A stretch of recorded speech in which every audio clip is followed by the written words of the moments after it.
Well, North Douglas and a former mayor is the destination for our election candidate this morning. 38 years old.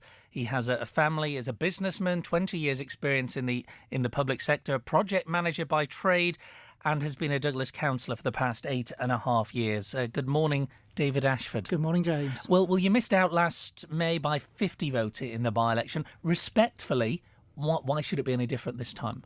Well, people have, I think, a bigger choice this time. Last year, people were electing a member for 18 months. It was the back end of an administration. There wasn't very much, to be perfectly honest, any of the candidates could promise they would try and do, because you had a very, very short period of time. We're now electing a brand new Tynwald. The next 5 years are probably going to be the most challenging this island's ever faced, and that is the choice before people. You say the current administration's put off some decisions. Like what, exactly? Well, the big one, public sector pensions. Yes, they've come up with the cost envelope proposals, but that still doesn't resolve the problem. All it does is it kicks the can further down the road. So how would you resolve it? I've been very clear in how I'd resolve it. I'd protect benefits as they stand and actually close the scheme, move to a money purchase scheme, and that goes for Tynwald members as well.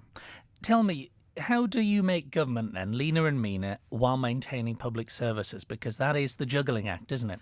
I think it's the whole setup of government. It's the whole way that it's actually formulated. For instance, the number of departments, I think that can be radically reduced. And I think also the fact that you need to get rid of the silo mentality of where in one department we don't need to speak to the other departments. At the end of the day, we're a small jurisdiction, it's Isle of Man government, and all the departments should be working together for the betterment of the island. You say you want investment in frontline services rather than vanity projects. Give me an example. I gave an example to Stu Peters last week, and it'll be the same one. It's the SLOC. I do not think the SLOC required the work that was carried out on it to that level and that standard. There's also been various roundabouts that have been put in around the island that look absolutely wonderful, but did we require them at that standard? What about the promenade then?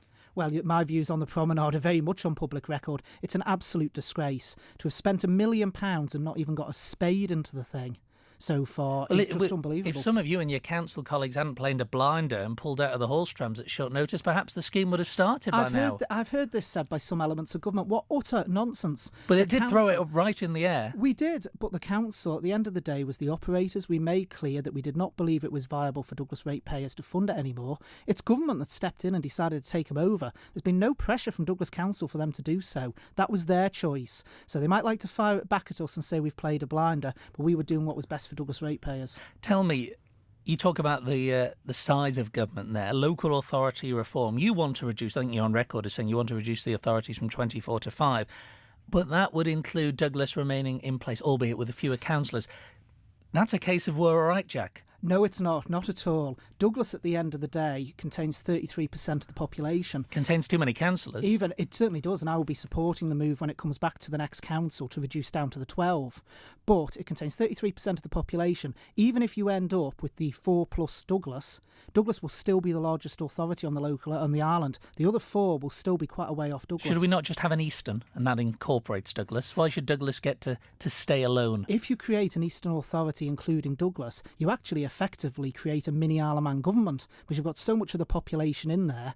You're effectively no longer a local authority. You're acting effectively as a pseudo government. Tell me, over 75s, how would you protect them from having to pay for their television licences? Well, I think that the Isle of Man government should be coming forward and pressurising the BBC to get exactly the same deal that the UK government has negotiated. It's £700,000 a year at the moment, but the BBC is going to pick up the cost in the UK by thirds over the next few years. So they'll still get the saving, they'll still save the $700,000 longer term, but they just need to spread it out over a few more years. The $233,000 in the first year, the $466,000 the next, and the $700,000. We all pay the licence fee in the same way. We should be getting the same deal. The Johnny Wallison's Lane area is in your constituency. Is it safer now?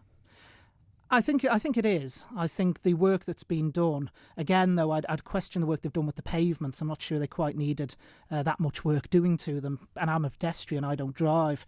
But certainly in case of the road, I think it did need the work that was required. Just finally, very quickly, we know it's going to be tough. How can you make a difference? I think I've got the passion and the energy to do so, but I think I've also got the experience. I've got 20 years of private sector experience. I've got 8.5 years of public service experience in Douglas Council. And one thing I'm renowned for is I have my opinions, I stick to them, and I'll fight for them.